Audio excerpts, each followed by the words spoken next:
Olá, pessoal, tudo bem com vocês? Camila Gazola do Polícia e Perícia. Aqui aceleramos a sua aprovação. E nós vamos fazer um quadro hoje chamado Estude Comigo, onde nós vamos resolver juntos algumas questões de medicina legal. E hoje eu escolhi a prova de delegado, tá? De delegado da Polícia Civil do Alagoas, da Banca CESP, para nós analisarmos as questões. Então vamos lá, Banca CESP, rapidinho, certo e errado, mas vou comentar com vocês algumas questões, ok? Bom, galera, primeira questão. Em relação às lesões por ação térmica e por ação elétrica, julgue o item a seguir. De acordo com a classificação de Lucena Hoffman, a presença de flictena e bolhas na pele, sinal de Chamber, caracteriza queimaduras de segundo grau. Pessoal, essa questão está certa.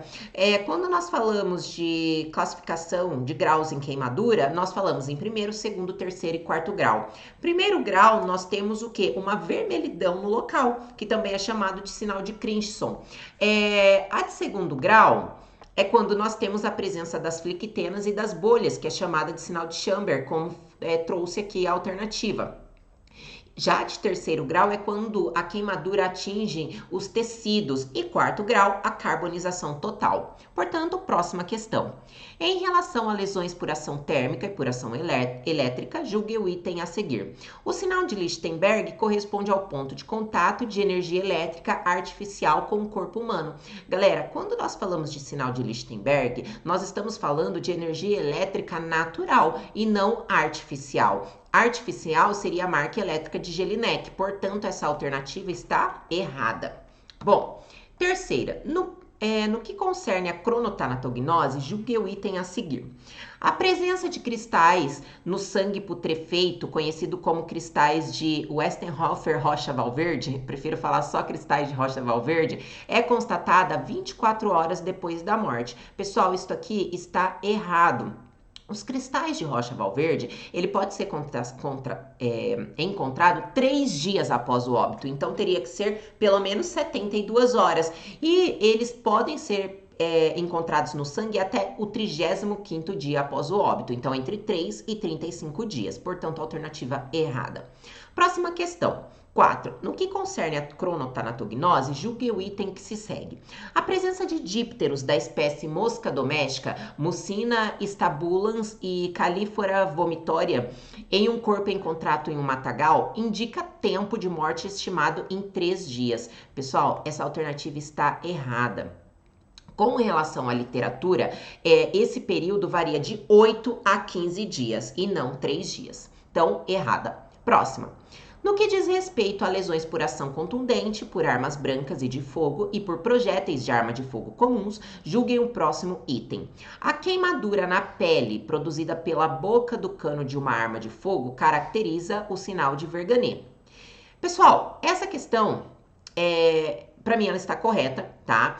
Algumas pessoas, pelo que eu vi, né, se questionaram, mas não teria que ter a alça de mira? Enfim, a literatura traz, né, a marca da boca do cano de uma arma e da alça de mira. Mas ainda assim, eu não levaria em consideração isso como sendo errado, tá? Portanto, para mim ela está certa. 6. No que diz respeito a lesões por ação contundente, por armas brancas e de fogo e por projéteis de arma de fogo comum, julguem o próximo item. Um bisturi, ao ser manipulado em ação de linha, deslizando e cortando um tecido, provoca uma lesão cortante. Galera, para mim, essa daqui também estaria certa, tá? Mas com relação a Genival Veloso França, está errada. Porque quando eu tenho um bisturi sendo manipulado por ação em linha, eu tenho uma ferida, uma lesão que é chamada de incisa, tá? Então, ele divide uma lesão cortante de uma lesão incisa. Nesse caso, por um bisturi em ação em linha, deslizando e cortando o tecido, segundo Genival Veloso França, seria chamada de lesão incisa e não de lesão cortante. Eu teria que ter um outro instrumento, uma outra ação aqui cortante, tá? Para eu considerar essa lesão como sendo cortante. Próxima. No que diz respeito a lesões por ação contundente, por armas brancas e de fogo e por projéteis de arma de fogo comum, julguem o próximo item. A área de lesão decorrente da precessão de um projétil de arma de fogo pode ser aumentada quando o projétil atinge o alvo. Galera, essa questão, para mim, ela também está certa. Olha só, quando nós temos a rotação de um projeto, no movimento de precessão, ele faz dessa forma no ar, tá? Ele vai se locomover dessa forma. E o que acontece? Quando ele atinge um alvo, dependendo do ângulo de entrada, o que acontece? Essa lesão, ela pode sim ser aumentada, tá? Então, quanto maior o ângulo de entrada, eu posso ter um aumento nessa área de lesão. Portanto, para mim, ela estaria correta. Questão de número 8. Em relação aos tipos de documentos utilizados na perícia, bem como os métodos de identificação policial ou judiciária, julgue o item que se segue. Então, vamos lá. Classifica-se como oficioso o atestado médico apresentado por um agente de polícia a seu superior hierárquico por solicitação da administração pública, na qual conste o Código Internacional de Doença, que é chamado como CID. Galera, ele está errada. Quando eu falo de atestado oficioso, é por interesse particular. Quando eu tenho aqui, ó, por solicitação da administração pública, eu tô falando de um atestado administrativo, ok? Ainda eu posso ter o judicial, que é solicitado por um juiz. Portanto, está errada. Questão de número 9. Em relação aos tipos de documentos utilizados na perícia, bem como aos métodos de identificação policial ou judiciária, julgue o item que se segue. Denomina-se parecer o relatório redigido por um dos peritos logo após o exame de corpo de delito. Galera, tá errada, tá? Parecer é uma coisa e relatório é outra. Parecer é uma opinião que vai ser dada posteriormente a uma análise, tá? A um relatório. E o relatório, ele pode ser dividido em dois tipos, o auto e o laudo. O auto é quando você tem esse relatório sendo ditado por um perito para o quê? Para um escrivão, tá? Na frente de testemunhas também, enfim. E o laudo, ele vai ser escrito pelo próprio perito. Então, eu tenho essa diferença. Relatório parecer é uma coisa e relatório é outra, ok? Questão de número 10, vamos lá. No que diz respeito à medicina legal, julguem o item seguinte. De acordo com a divisão clássica da medicina legal, considera-se indivíduo em relação a si próprio, indivíduo em relação ao meio e indivíduo em relação às decisões dos juízes e tribunais. Pessoal, essa questão está correta, tá? Essa classificação, se eu não me engano, ela foi uma classificação, eu não lembro se é de Gino ou Dalton Cross, enfim, me falha a memória, mas depois eu deixo para vocês certinho ali na descrição, tá? Mas sim, eu tenho essas três divisões, essa divisão clássica da medicina, que vai considerar o indivíduo em relação a si próprio. Então, eu tenho a atuação da psicologia forense, psiquiatria forense, antropologia forense, enfim.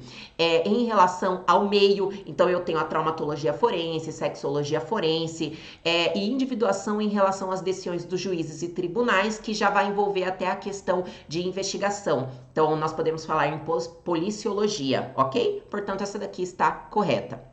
Questão de número 11. No sistema datiloscópico de Vucetich, a amputação de um dedo é assinalada com o número 0. E tá certo, questão direta, então tá certo. Quando você tem uma cicatrização, alguma coisa do tipo, né, que tá machucado, você assinala com um X. E quando você tem a amputação, ou seja, você não tem a presença do dedo, da falange ali, você vai assinalar com 0. Então tá certinho. E a questão de número 12, o assistente técnico atuará a partir de sua admissão pelo membro do Ministério Público e durante a realização dos exames. Não, tá? Tem dois erros aqui. Primeiro, é pela admissão do juiz e não do Ministério Público. E segundo, não é durante a realização dos exames pelo perito criminal, é posterior. Portanto, tá errada. Galera, então, hoje foi o Estude Comigo da CESP, para delegado da Polícia Civil do Alagoas. Espero que vocês tenham gostado. Vou estar sempre aqui com vocês respondendo algumas questões. Hoje esse foi o meu estudo de medicina legal e vou estar aqui compartilhando com vocês. Até a próxima. Qualquer dúvida, fico à disposição.